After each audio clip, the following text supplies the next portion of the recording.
हाय दोस्तों। देखो, यहाँ पे मैं एक बात ज़रूर क्लियर करना चाहता हूँ। आधे लोग बोलते हैं कि क्रिटिक्स रिव्यू चाहिए, आधे लोग बोलते हैं नहीं चाहिए। कर कुछ नहीं सकता ना भाई। ज़्यादा से ज़्यादा वोटिंग करवा दूंगा कल परसों से।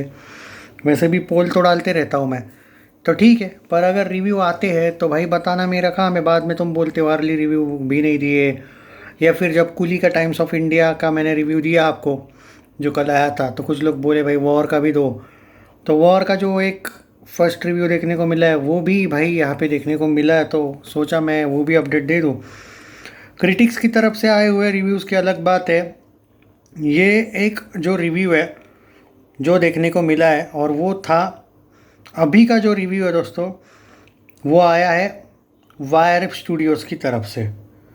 ओके, तो वो आपको मैं बता रहा हूँ जो भी उन्होंने कहा है।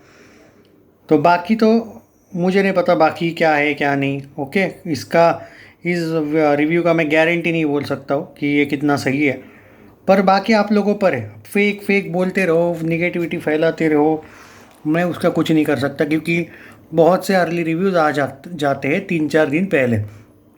एनीवे, एक रिव्यू जो यहाँ पे देखने को मिला है जहाँ पे इन लोगों ने इस फिल्म में ऋतिक के जो स्टाइल है उस और उसका स्वैग जो है, जिस तरीके से डायरेक्टर ने जिस तरीके से ऋतिक को एक प्रेजेंट किया है वो काफ़ी बेहतरीन किया है। ये मैंने नोटिस किया है। जो इनके रिव्यू में क्या क्या कहा गया है वो मैं बता रहा हूँ।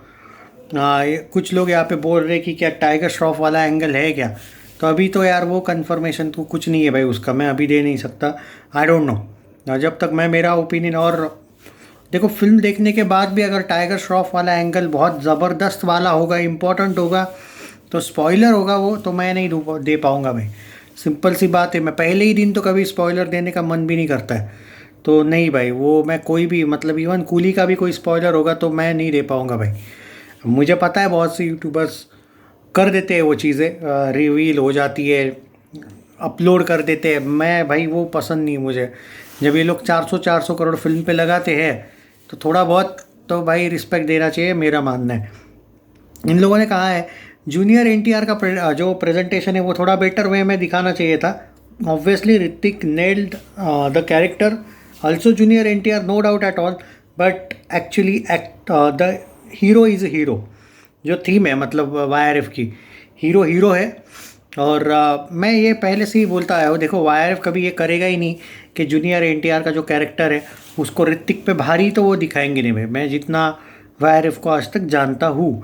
पर आई थिंक ये गलत भी नहीं है। मतलब अगर आपका, देखो वॉर बिलोंग्स टू ऋतिक, जैसे टाइगर जो belongs to Salman, and Pathaan SRK की है। तो मैं नहीं, हाँ ऑब्वियसली आप यहाँ पे कुछ आप लोगों के ये हो सकते हैं कि क्योंकि कुछ लोगों ने मुझे कहा था कि जिम का कैरेक्टर ने बहुत इम्प्रेस किया था पठान में।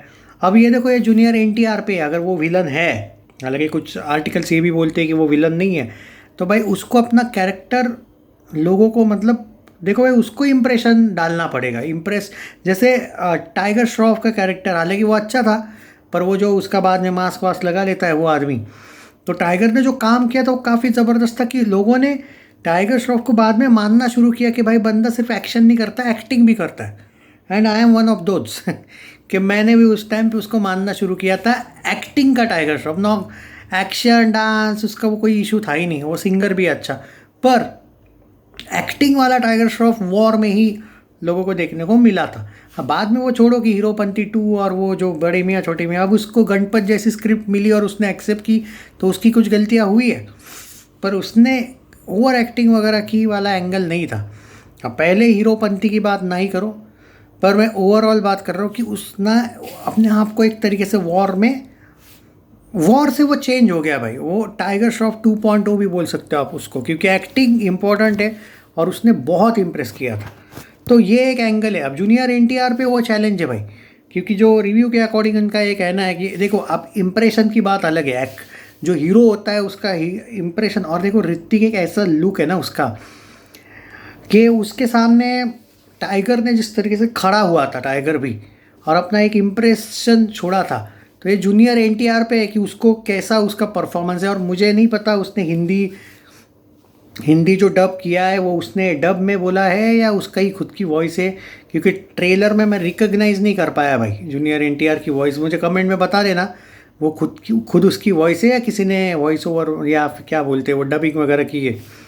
कमेंट में बताओ मुझे, सच में उसका तेलुगु वाला एंगल याद है मुझे वॉइस, पर एकदम ऐसे हिंदी में भी वो बोलते हुए मुझे याद नहीं है। तो जो भी है मैं सच बोलूँगा। रही बात, चलो ऑन सीरियस नोट अगर मैं बाकी बात करूँ, कियारा आडवाणी का जो काम है वो अच्छा ज़रूर है, बट उसको एक लिमिटेड स्क्रीन टाइम है ऐसा बोला जाता है। Hrithik versus NTR and there are 2 to 3 mini subplot से जो इस फिल्म को अलग लेवल पे लेके जाते हैं। जो सीक्रेट है इनका ये कहना है कि ये फिल्म चाहे कुछ भी हो, लीक ना हो तो ये फिल्म बहुत बड़ा धमाका कर सकती है। अगर ये फिल्म समहाउ अगर मेकर्स इसको लीक होने से बचा ना पाए तो कुछ ऐसी चीज़ें भी सामने आ जाएगी जो नहीं आनी चाहिए और जिस पे इस फिल्म पे असर पड़ेगा, because the secrets are very very important and surprising. तो भाई जो भी ऋतिक के फैंस हैं, जितना हो सके अगर कोई अपलोड वगैरह कर देता है मूवी वगैरह, आप अलर्ट रहो। और आई होप कि वाईआरएफ भी अलर्ट रहे, क्योंकि इन्होंने तो भाई कंसर्न डायरेक्ट बोल दिया है कि भाई अगर ये पता चल गया ना कि क्या है इस फिल्म में, पूरा मज़ा किरकिरा होने वाला है। ये एक इशू है। पर यहाँ पे उन्होंने ये कहा है कि 2 से 3 सब प्लॉट्स है, 2 से 3 सब प्लॉट्स के। मैं तो मुझे तो लगता है कि 2 से 3 बड़े सीक्रेट्स इस फिल्म में। कैमियोज वगैरह की बात नहीं हो रही है भाई यहाँ पे। मुझे लगता है स्टोरी लाइन ही कुछ ऐसी रखी है जो आपको इम्प्रेस कर देगी। देखते हैं, मैं अपडेट देते रहूँगा। जो रिव्यू था भाई उन्होंने 4.5 रेटिंग दी है और मैंने आपके साथ वो शेयर किया है। अब आप इसको रियल मानो ना मानो, कुछ लोग कमेंट में बोल रहे भाई पेड़ भी तो हो सकता है। तो हो भी सकता है ना, मैं कहाँ नहीं बोल रहा हूँ। हर एक फिल्म का अर्ली रिव्यू है। देखो यार, अनटिल एंड अनलेस जब तक फिल्म ऑफिशियली, पर कुछ कमेंट्स आए थे भाई, आज भी कुछ कमेंट्स थे कि भाई एक रिव्यू है ट्विटर पे ट्रेंडिंग कर रहा है बताओ। और वो कुलदीप का रिव्यू नहीं है भाई, वो कुलदीप बंदे का नहीं है वो, ये दूसरा रिव्यू है। तो उसने तो भाई बहुत पहले ही दे दिया रिव्यू, तो उसका मैंने दे दिया, शायद एक बार शेयर भी किया था। वो तो वाईआरएफ स्टूडियो से दिया था उसने। खैर चलो, मैं अपडेट देते रहूँगा। बट एक बात तो है भाई, फिल्म ज़बरदस्त सीक्रेट वाली और प्रॉमिसिंग है, हाँ पक्का।